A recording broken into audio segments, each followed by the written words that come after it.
ایک امیر آدمی اپنی خوبصورت قیمتی گاڑی میں ایک سنسان سڑک پر سفر کر رہا تھا کہ اچانک اس کی گاڑی رک گئی۔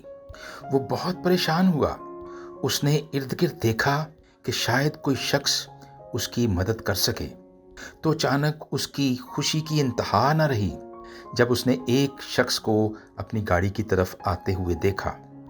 دیکھنے میں یہ شخص بڑا غریب لگ رہا تھا، لیکن جب امیر آدمی نے اپنا مدعا اس کو بیان کیا تو وہ غریب آدمی کہنے لگا کہ وہ جلد اس کی گاڑی کو ٹھیک کر دے گا، اور ہوا بھی ایسے ہی کہ اس نے اس کی گاڑی کا نقص نکال دیا۔ اب امیر آدمی بہت خوش ہوا۔ اس نے غریب آدمی سے پوچھا، تمہیں کتنے پیسے چاہیے؟ تو غریب آدمی نے کہا 100 روپیہ۔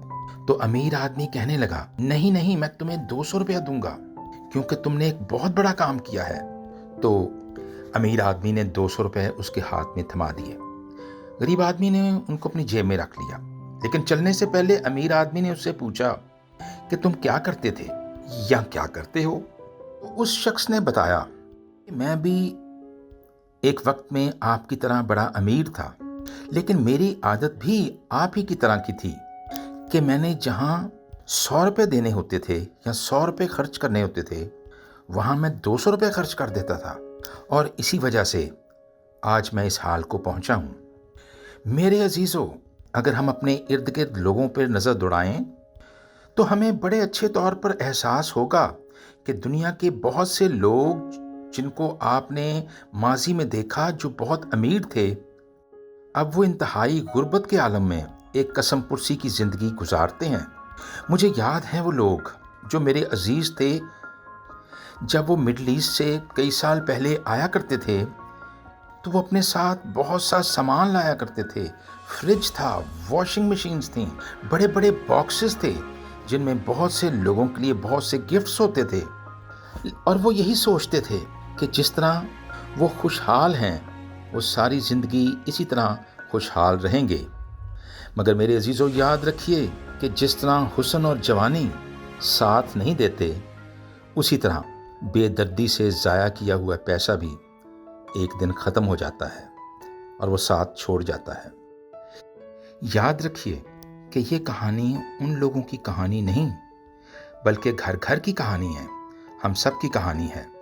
جب ہمارے پاس پیسہ ہوتا ہے تو ہم اس بادشاہ کی مانند اپنے آپ کو سمجھتے ہیں، ہوتے نہیں ہیں، سمجھنے لگتے ہیں، جس کے ارد گرد بہت سے درباری ہوتے ہیں اور وہ اس کی بہت تعریف کرتے ہیں اور واہ واہ واہ واہ کہتے ہیں، جن کو سن کر بادشاہ پھولے نہیں سماتا، لیکن دراصل ان درباریوں کی نظر اس کے روپے پیسے پہ بھی ہوتی ہے، جن کو وہ کئی دفعہ بے دردی سے لٹا بھی دیتا ہے۔ ہم بھی اپنے آپ کو ایسا ہی بادشاہ سمجھنے لگتے ہیں، خوش آمد سننا بڑا پسند کرتا ہے۔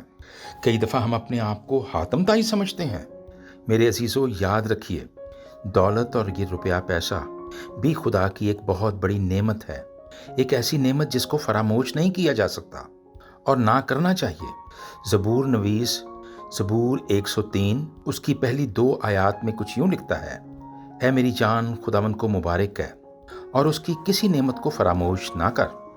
یاد رکھیے کہ اس پیسے کو بڑے اچھے طور پر سنبھال کر رکھیے۔ آدھا پیسہ خرچ کیجئے اور آدھے پیسے کو اپنے مکان بنانے، اپنی صحت کے لیے، اپنے بچوں کی تعلیم کے لیے اور بہت سے ضروری کاموں کے لیے بچا کر رکھیے، اور اس کام میں مہارت حاصل کرتے جائیے۔ اگر ہمارا آج کا حال گزرے ہوئے کل سے بہتر نہیں ہے تو پھر سمجھ لیجئے کہ اب ڈوبے کہ تب ڈوبے، بس ڈوبے ہی ڈوبے۔ خداوند آپ کے ساتھ ہو اور آپ کو خوب برکت دے۔